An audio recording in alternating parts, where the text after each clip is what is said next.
Overlord Volume 5 Chapter 3 Those who are picked up Part 1 Middle Fire Month, 8th month, 26th day 1527. After sending the old lady home, Sabas continued on to his original destination. He came to a long stretch of wall. 3 towers, each 5 stories tall, rose from within those walls. Their height was made even more imposing by the fact that they were the tallest buildings around. These towers were surrounded by several long and narrow 2-story buildings. This was the headquarters of the kingdom's Magicians' Guild. They needed ample space for the development of new spells and the training of arcane magic casters. The reason why they could afford all this land despite having practically no national support was probably due to their manufacture and sale of magic items. After walking a little further, he saw a sturdy gate. The latticed gate yawned open, and on either side of it were several armed guards, stationed near the 2-story buildings. The guards did not obstruct Sabas, although they quickly looked him over, and he passed through the gate. There was a gently sloping wide staircase before him, and a set of doors which opened into a distinguished-looking detached house. Naturally, these doors were open to welcome visitors. Upon entering, he found himself in a small entrance hall, with the building's lobby before him. A number of magical chandeliers hung down from the high ceiling of the latter room. On the right was a guest lounge that contained a sofa and several other pieces of furniture. There were magic casters conversing within. On the left was a notice board. Several people were studying it in earnest. Some wore robes and looked like arcane magic casters, while others seemed to be adventurers. There was a counter in the innermost reaches of the hall, and there were several young men and women seated behind it. All of them wore robes, and they had badges on their chests, which matched the symbol he had seen while entering the building. On either side of the counter stood a pair of skinny wooden dolls, of the kind used for sketching. They were the size of actual humans, and they had no facial features. Wood golems, in other words. Apparently, they were being used as sentries. The fact that they had not posted any human sentries inside must have been pride on the part of the Magicians' Guild, the outside sentries notwithstanding. Sabas' shoes pounded out a steady beat as he approached the counter. The young man at the counter noticed Sabas and greeted him with a look. Sabas nodded in return. He was a frequent customer here, so both of them were familiar with each other. "Welcome to the Magicians' Guild, Sabas-sama. How may I help you today?" "Yes, I'd like to buy a spell scroll. May I consult the usual list?" "Certainly." The youth quickly brought a large tome to the counter. He must have gotten it ready when he noticed Sabas approaching. The pages of the book were made of high-quality paper that was thin and white as snow, while its cover was made of leather. The overall article was of exquisite construction. The letters upon the cover were imprinted in gold, and the cost of this book alone probably beggared belief. Sabas brought the book over to himself and paged through it. Regretfully, Sabas did not understand the words written upon it. Or rather, it might be better to say that beings from Yggdrasil were unable to comprehend them. Despite the bizarre principle which translated spoken language in this world, written text was not translated. However, Sabas' master had given him a magic item that could solve this problem. Sabas produced a spectacle case from his breast pocket and opened it. A pair of eyeglasses sat within. Its bridge was made of a platinum-like metal, and at a closer look, it seemed to have been inscribed with tiny characters or some kind of textured pattern.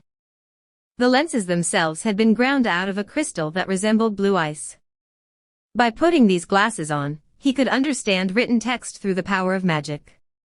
Sabas swiftly yet carefully scanned through the pages, and then he suddenly froze. He looked away from the book, at the girl beside the youth at the counter, and gently asked, "Is something the matter?" "Ah, it's nothing." The girl blushed and lowered her face.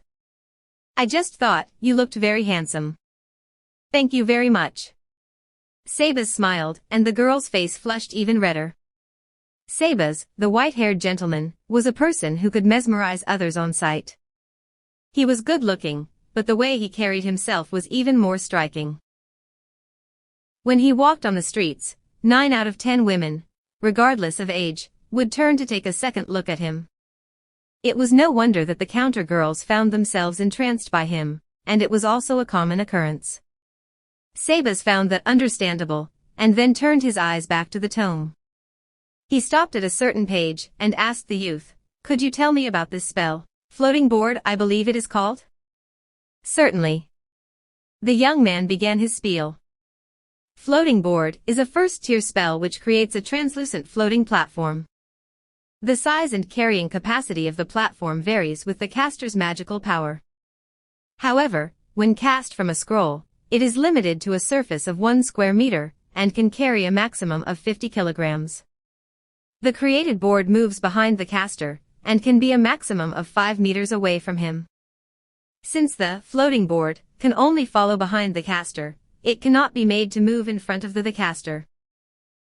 Should the caster turn around, the board will slowly move to his back. It is primarily a transportation spell, and can commonly be seen during earthworks. "I see," Sabas nodded. "Then I'll take a scroll of this spell." Of course. The young man was not surprised by the fact that Sabas had selected a low-demand spell like this. After all, just about all the scrolls Sabas had purchased were for unpopular spells like this. Besides, being able to empty surplus stocks was a godsend for the Magician's Guild. "Will 1 scroll be enough?" "Yes, please." "Thank you." The youth gestured to a man sitting nearby. The man, who had been listening on their conversation, immediately rose to his feet, and opened a door leading into a room behind the counter, which he entered. Scrolls were expensive items, and even with guards posted, it would not do to pile them up on the sales area. After about 5 minutes, the man who had left returned. In his hands was a roll of parchment. "Your scroll, sir." Sabas looked at the scroll on the counter. It was elegantly made, and looked distinctly different from the paper one could purchase outside. The name of the spell was written in black ink on the outside of the scroll, and after verifying that it was the same as the spell he wanted, he removed his glasses. "Indeed, that is it. I shall take it." "Thank you for your patronage," the young man bowed politely.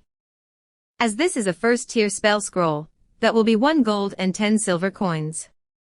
A potion for spells of a similar level would cost 2 gold coins, so this scroll was comparatively cheaper.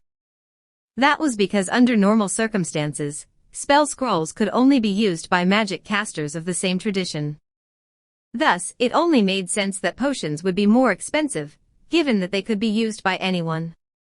That said, comparatively was the key word here. 1 gold and 10 silver coins was very expensive for an average person, equivalent to about half a month's wages. However, to Sabas, or rather, his master, it was a trivial expense. Sabas then produced a pouch from safekeeping. He opened it, withdrew 11 coins, and handed them to the youth.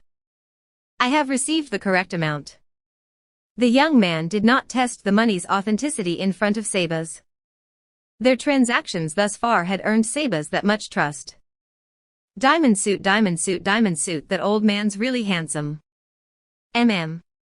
Debate broke out among the counter staff, especially the ladies, once Sabas had left the Magician's Guild. They were no longer wise women, but love-struck girls who had just met their Prince Charming. One of the men seated at the counter frowned and his face turned sour, but he too had felt Sabas' cultured presence, and so he kept quiet. He must have had experience serving some great noble. I wouldn't be surprised if he was a noble himself, the 3rd son of some minor lord or something. It was a common thing for noble children, who could not inherit the estate, to become butlers or maids. Noble families of higher rank would tend to hire more people from such backgrounds. After witnessing Sabas' noble bearing, they could accept the fact that Sabas was highborn himself. Every little thing he does is elegant, from the way he stands to the way he moves. Everyone seated at the counter could not help but nod. If he asked me out for tea, I'd definitely accept. Me too. Me too. I'd definitely go too. The ladies squealed and cooed one after the other. They talked about where the good cafes were and then about how he would be perfect as their escort. The men looked at them from the side, and they began talking too. "He looks really learned." You think he's a magic caster too? Beats me, but he might be. The spells Seba's bought had all been recently developed. That implied a broad familiarity with magic. If he had been ordered to buy a scroll, he could have simply asked the counter staff directly, with no need to browse through the catalog. The fact that Seba's had paged through the tome was a sign that he was making the decisions on what spells to buy. This was not something any ordinary old man could do. In other words, they could surmise that he had received a specialist education in magic, that he was a magic caster. And then there's his spectacles, they look expensive. Are they a magic item? I doubt it, they should just be masterwork glasses, right? Made by the dwarves, I think. That's amazing, owning a pair of glasses like that. I'd like to see the beautiful girl he came with once, one of the men muttered. The response from beside them was a wave of disapproval. That woman's probably nothing but her looks. I felt so sorry for Seba's-san then. She was giving him the old runaround. She looks pretty, but she definitely has a terrible personality. Did you see the disgusting way she was looking at us? I feel sorry for Seba's-san, having to serve such a person. The men did not dare respond after hearing the ladies criticize a fellow female. Seba's mistress was a ravishing beauty, and she had stolen their hearts in an instant. The ladies beside them had also been handpicked as the face of the Magicians' Guild, but comparing them to that woman was like comparing the moon to a turtle crawling around in the mud. The men wanted to tell the ladies not to be so jealous, but it was clear what would happen if they actually spoke those words out loud. None of the men was stupid enough to do that. Therefore, all right, enough chit-chat. The young man's words cut through their chatter as an adventurer approached the counter. Everyone's faces turned serious, and they set to work in earnest. Diamond suit, middle fire month, 8th month, 26th day 1606. After leaving the Magicians' Guild, Seba's looked to the sky.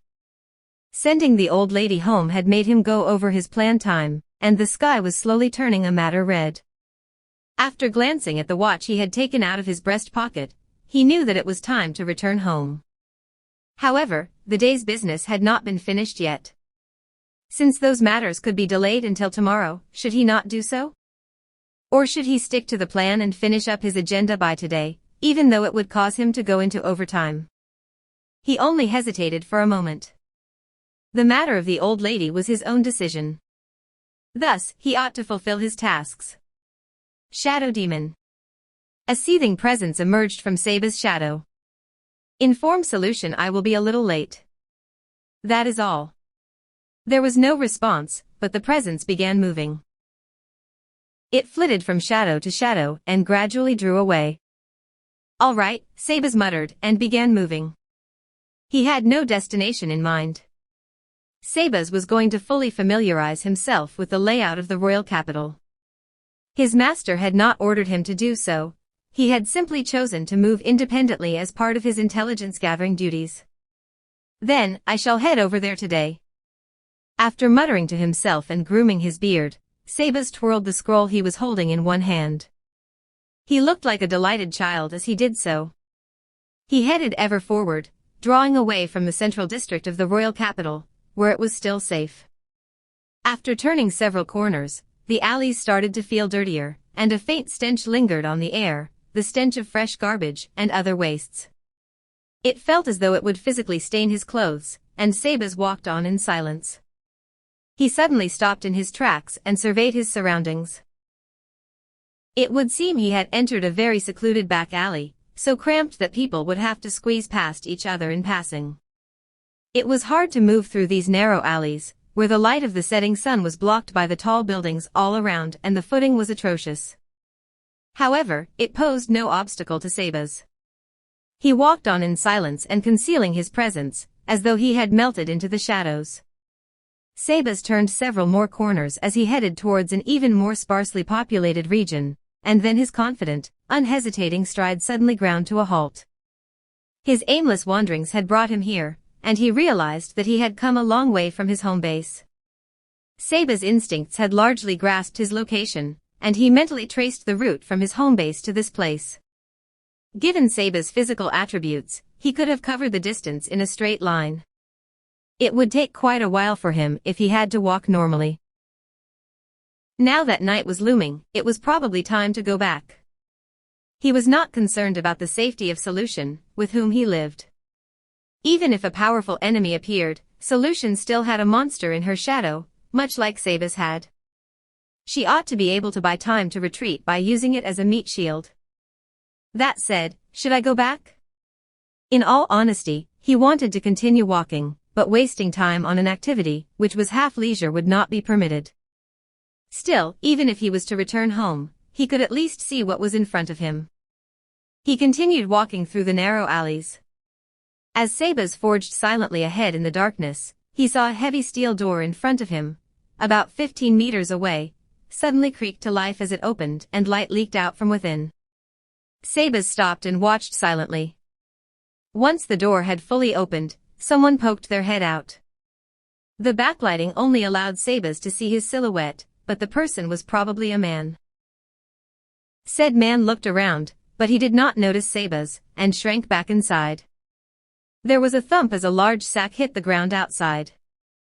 Illuminated by the light from inside, Sabas could see that the soft object inside had changed shape from the fall. The door was still open, but the person throwing out the sack like so much garbage seemed to have gone back indoors, and there were no movements for a while. Sabas frowned, debating over whether to move ahead or go in another direction. Sticking his nose into this would probably lead to trouble. After hesitating briefly, he continued his silent advance along the dark, narrow alley. Let's go. The mouth of the sack sagged open. Sabas' shoes scraped along the ground, and he soon drew near the sack. Just as he was about to pass it, he stopped in his tracks. Sabas felt something had caught onto his pants. Looking down, Sabas saw what he had expected. A slender arm, like a withered branch, reached out from within the sack, grabbing onto the leg of his pants. The half-naked body of a woman appeared from within. This was when the sack opened fully, exposing the woman's upper body. Her blue eyes were dark, clouded over and empty of life. Her shoulder-length hair was messy, with split ends from malnutrition. Her face was swollen like a ball from beatings, and there were numerous pale red spots all over her dried-out, bark-like skin. She was a desiccated bag of bones, with hardly any vitality left in her. Surely that must be a corpse. No, she still drew breath. The hand grasping Sabas' pant leg was the best sign of that. However, if all she could do was breathe, did that truly qualify as living? Could you please let go? The girl did not respond to Sabas' words. It was readily apparent that she was not ignoring him. After all, her eyelids were so swollen that they were only separated by a thin slit. The cloudy pupils which seemed to be peering at the sky from within could not see anything at all. All Sabas would have to do was move his leg, and he would be able to shrug off those fingers, which could not even begin to compare to dried-out twigs. However, he did not. Instead, he continued asking, "Are you in difficulty? If so, oi, old man. Where the fuck did you come from?" Sabas was interrupted by a low, brutish voice. A man appeared from behind the door. His arms and chest bulged with muscle. His scarred face clearly displayed his hostility, and he glared hatefully at Sabas. The lantern he was holding emitted a red light. "Oi oi oi, the fuck you looking at, old man?" The man clicked his tongue with exaggerated deliberation, and then jerked his chin at Sabas. "Fuck right off, old man. While you're still in one piece." Seeing that Sabas remained still, the man took a step forward. The door slammed shut behind him with a ponderous thud. The man slowly placed the lantern by his feet, with an intimidating swagger. "Oi. You deaf, old man?" He worked his shoulders and cracked his neck. Then he slowly raised his right hand and clenched it into a fist. He was clearly not afraid to use violence. Sabas smiled. Coming from an aged gentleman like Sabas, that dignified smile clearly displayed a matchless calm and compassion. Yet, for some reason, the man stepped back as though a ferocious carnivore had appeared before him. What are you?" Shaken by Sabas' smile, the man could not finish the words he was trying to form. He staggered back, without realizing how heavily he was panting. Sabas tucked the scroll, marked with the sigil of the Magician's Guild, that he had been holding into his belt. Then he took a single step forward, closing the gap to the man, and extended a hand. The man could not even react to that movement. With a silent whisper, the hand holding onto Sabas' pants fell to the floor of the alley. That seemed to be the signal for Sabas to seize the man by the lapels, and then he easily lifted his body off the ground. Anybody seeing this would surely wonder if this was some kind of joke. Just going by appearances, there was no chance Sabas could take this man in a fight. Be it in terms of age, musculature, his thick arms, height, mass, and the aura of violence around him, the younger man had the advantage. And yet, this distinguished old gentleman was lifting up this heavyweight with one hand. No, that was not the case. Perhaps an eyewitness would be able to sense the difference between the two of them. While humans had poor instincts, they could still sense a sufficiently great difference between two parties. The difference between Sabas and this man was the difference between an absolute superior and an utter inferior. The other man, who had been lifted completely off the ground, flailed his legs and twisted his body. Then, when he thought to take Sabas' hand in both of his own, his eyes filled with fear as he realized something. He finally realized that the man before him was nothing like what his appearance suggested. He also realized that pointless resistance would only serve to anger the monster before him. What is she? As the man began stiffening in fear, that cold voice bored its way into his ears. That voice was as clear and quiet as a softly flowing brook. The sheer contrast with the hand that was easily lifting him up only heightened the man's fear. She's a worker in our place, the man replied, his voice off-key from panic. I asked you what she was. And your answer is that she is a worker? The man wondered if he had said the wrong thing. However, it was the most correct answer he could have given under the present circumstances. The man's eyes were wide in fear, trembling like those of a frightened little animal. It's nothing. It's just that some of my colleagues view humans as objects, so I believed that you too viewed people as objects. If you held that point of view, then you would not consider yourself to have done something wrong. However, you answered that she was a worker. In other words, you considered her a human being. Am I correct? Then, allow me another question. What were you going to do with her? The man thought for a moment. However, one could almost hear the squeezing. Sabas' grip intensified, and the man was briefly breathless. Ugh, hi. Sabas tightened his grip on the man, making it harder for him to breathe, and the man gave off a queer wail. Sabas was sending a message. I won't give you time to think, answer now. She was sick, so I was taking her to a temple. I do not like being lied to. Aiaiaiai.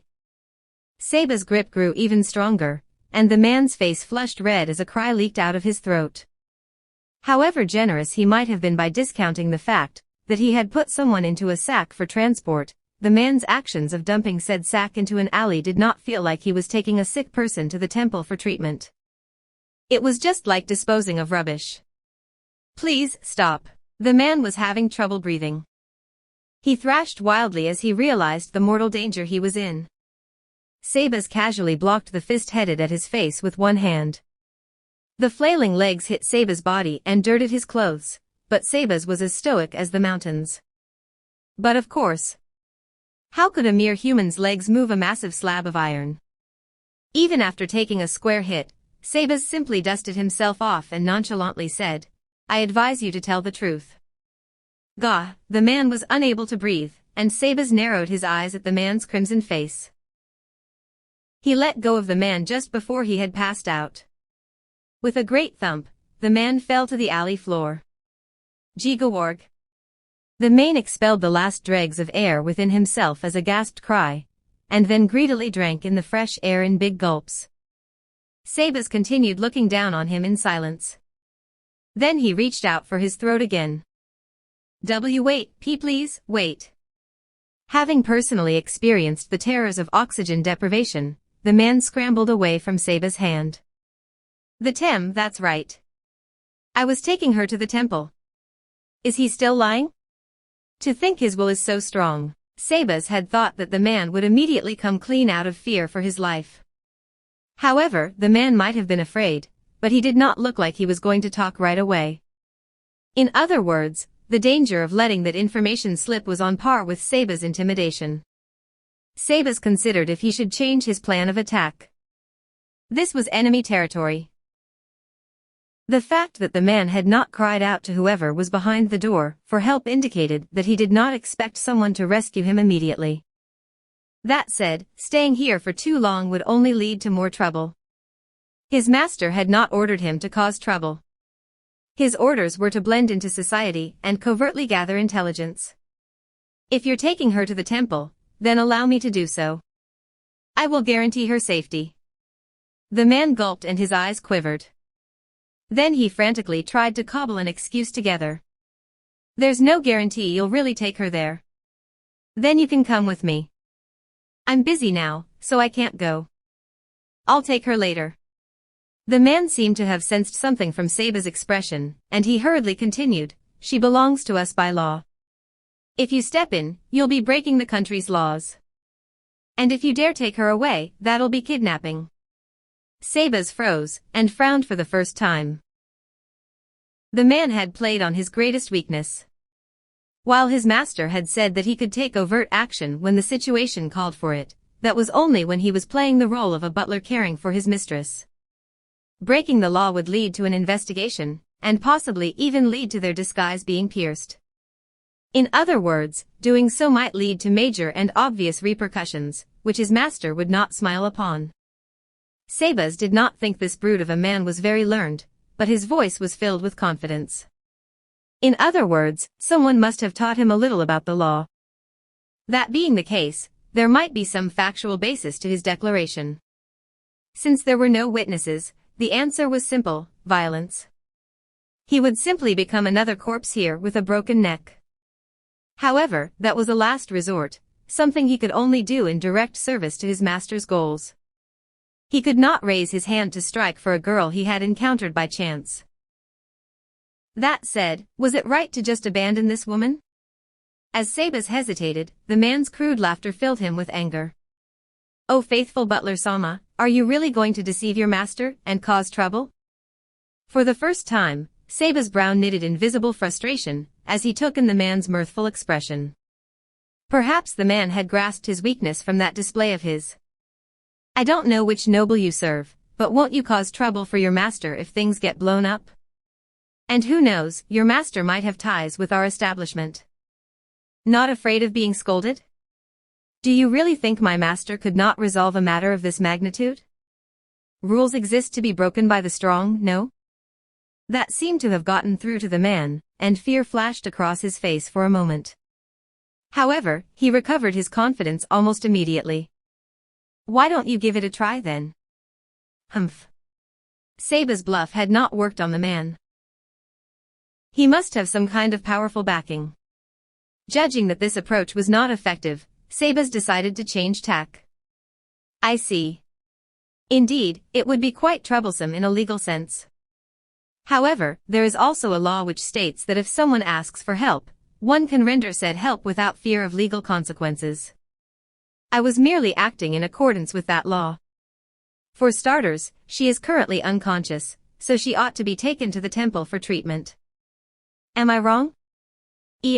No, this. The man muttered to himself as he racked his brains. His mask had fallen. Sabas breathed a sigh of relief at the man's poor acting skills and his slow reactions.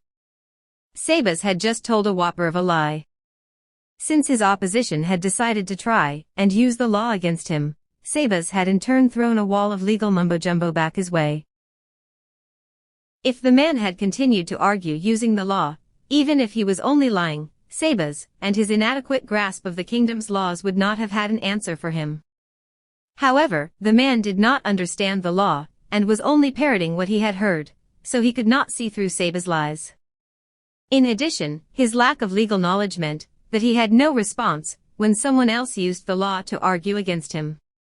In addition, this man was probably someone's minion, so he should not be able to make decisions of his own. Sabas turned away from the man and cradled the woman's head. "Do you want me to rescue you?" Sabas asked, before bringing his ear close to the woman's cracked lips. All he could hear was the sound of faint breathing. No, it was more like the last gasp from a deflated balloon. Did a sound like that even count as breathing? There was no response. Sabas shook his head and asked again, "Do you want me to rescue you?" Saving this girl was completely different from helping that old lady. Sabas wanted to help as many people around him as he could, but saving this girl might incur tremendous hassle. Would the Supreme One understand why he had done this? Was this not a violation of his will? A cold gust blew through his heart as he contemplated that point.